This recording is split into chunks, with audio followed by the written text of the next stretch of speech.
Murder কেসের আসামি murder করার জন্য যদি রওনা হয়, কপাল যদি ভালো হয়, তার কান দিয়া যদি মনোযোগ সহকারে কোরআন শুনে, আল্লাহ পাক রব্বুল আলামিন সে মার্ডার কেসের আসামি হবে দূরের কথা, পৃথিবীর শ্রেষ্ঠতম মানুষ বানায় দেন।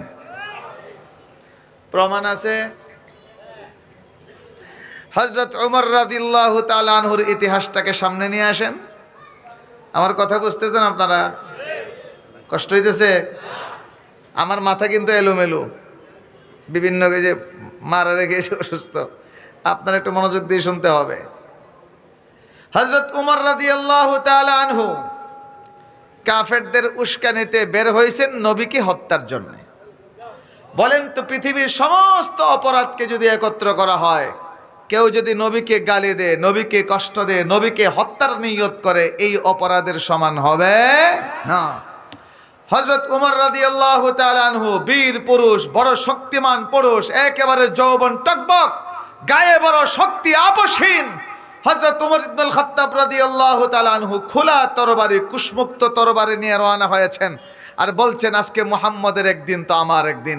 এই মুহাম্মদ কিসের থেকে কোরআন নিয়ে আসছে? আল্লাহর কিতাব বলে এই কোরআনের দাওয়াত দিয়া বাপ ছেলে ঝগড়া লাগিয়ে দিয়েছে, স্বামী স্ত্রী ঝগড়া, ভাইয়ে ভাইয়ে ঝগড়া, স্বামী স্ত্রী ঝগড়া, বাপ ছেলে ঝগড়া, ছেলে বোনে ঝগড়া। কত মানুষ, পাড়া প্রতিবেশী, গোষ্ঠী, ফ্যামিলিতে দরবার লাগাই দিয়েছে মুহাম্মদ। কাজেই মক্কা নগরীকে যদি ফিতনা মুক্ত আর সুশান্ত করতে হয়, তাহলে মুহাম্মদকে হত্যা ছাড়া বিকল্প কোনো পথ নাই। কে কে কথা বলেন না? কে? আরে জোরে কোন না? কে? তরবারি, খোলা তরবারি হাতে নিয়ে রওনা হয়েছেন, চেহারায় বড় রাগের চিহ্ন, পাঁত পাঁত পাঁত করে হাঁটতেছেন।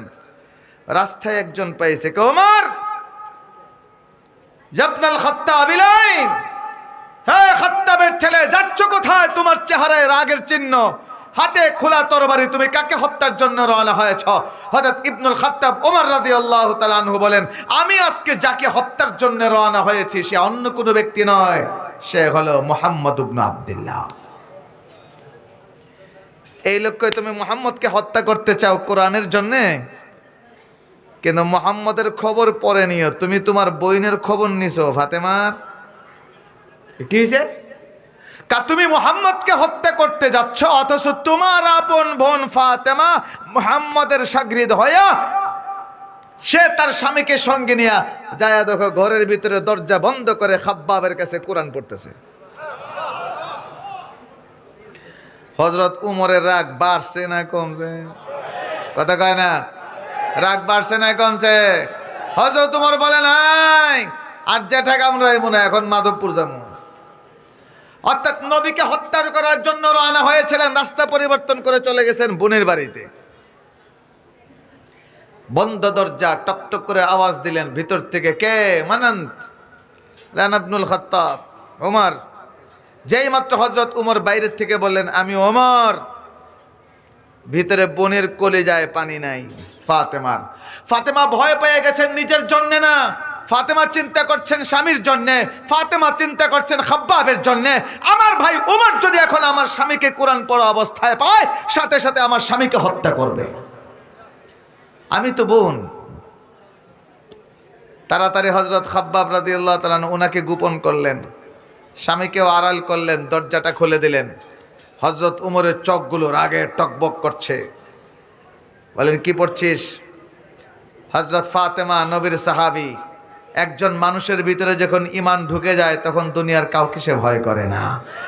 দেখতহীন ভাষায় ফাতেমা বলেন, আমি আল্লাহর কালাম পড়ছি, এটা কোরআন। যেই মাত্র ফাতেমা বললেন আমি আল্লাহর কালাম পড়ছি, হযরত উমরের রাগ তো আরো টেম্পার গরম হয়েছে। এখন কি করবেন? তরবারির আসারি দিয়ে দিয়েছেন বোনের ঘাড়ে বাড়ি। এত শক্তিশালী পুরুষ হযরত উমর, তার তরবারির আসারির আঘাত খেয়ে চেহারাটাকেও রক্তাক্ত করে ফেলেছেন।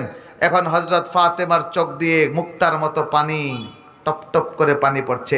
যেই মাত্র হযরত ফাতেমা রাদিয়াল্লাহু তাআলা আনহার চোখ দিয়ে টপ টপ করে পানি পড়তেছে, এমন সময় থেকে আল্লাহ হযরত উমরের দিলটাকে পাংখার ইলেকট্রিক ফ্যানের রেগুলেটরের মতো আল্লাহ ঘুরাইতেছে। একটা সুবহানাল্লাহ কইছেন আপনারা? আমাদের কলব, আমাদের হৃদয়, আমাদের রূহ, আমাদের দিল চাবি কার কাছে? কথা কয় না, আরো জোরে কন। وأصبح فؤاد أم موسى فارغا إن كادت لتبدي به لولا أن ربطنا على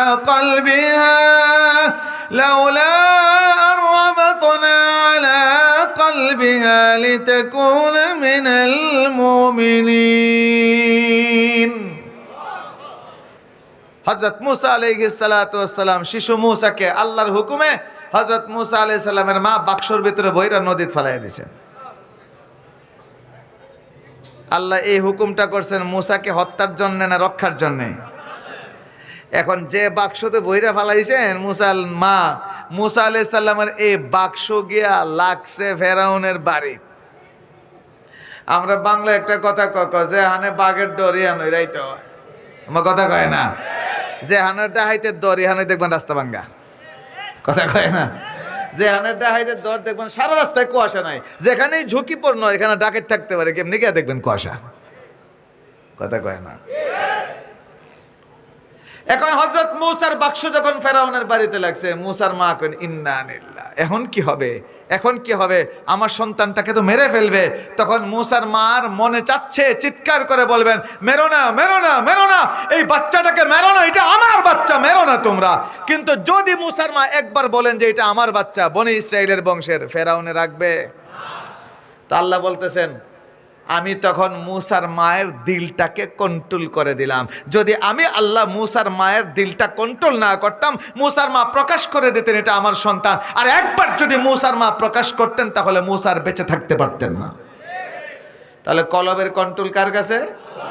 এখন হযরত উমরের দিল নরম হয়, চিন্তা করতে, হায় হা বোনটাকে এত ভালোবাসে, এত মহব্বত করি, আমি আজকে মানুষের কথায় আইসা আমার বোনটাকে আঘাত করলাম। ওরা কি বলে আল্লাহর কালাম মোহাম্মদ বলে, কি না কি কয়, আবু জাহেল কয়, উৎপা কয়, সাহেবা কয়, আমি নিজে তো কোনোদিন কোরআন পড়ে দেখি নাই।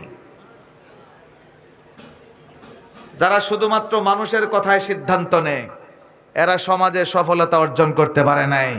আমাদের বিগত সরকার যদি দেশের জনগণের শোনা শুনতো, খালি একলা মোদির কথা না শুনতো, তাইলে আজকে এই পরিণতি হয় না। আরো জোরে বলেন ঠিক না বেঠিক?